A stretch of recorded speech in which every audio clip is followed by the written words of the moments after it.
Samsung S22 telefoniga qanday quvvatlagich tanlashni bilmayapsizmi? Sizning ham telefoningiz sekin quvvat olyaptimi? Balki siz quvvatlagich tanlashda xato qilgandirsiz.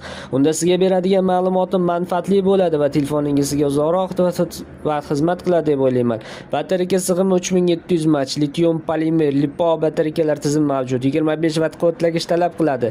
25 vattdan kam bo'lgan quvvatlagich qo'llash tavsiya qilinmaydi. Bu telefon batareykasini tez ishdan chiqishiga, shishib ketishiga olib keladi. Simsiz quvvatlash tizimi mavjud, 15 vatt talab qiladi.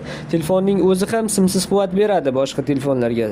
Tezkor quvvatlash tizimi mavjud, 63% ga 30 daqiqada ko'taradi. Oddiy quvvatlash holatida 100% quvvat olishi uchun 1 soat 3 daqiqa kerak bo'ladi. Internetdan foydalanganda 5 soat 42 daqiqa, videolar tomosha qilganda 10 soat 16 daqiqa, o'yinlar o'ynaganda 4 soat 06 daqiqa, kutish rejimida 90 soat, umumiy avtonomik holatda esa 16 soat 53 daqiqani tashkil qiladi. Agarda sizga ham shunaqa ma'lumotlar qiziq bo'lsa, videomizni oxiriga yozib qoldiring. Videomiz manfaatli bo'lgan bo'lsa, bizlarni kuzatib boring. Hozircha xayr, salomat bo'ling.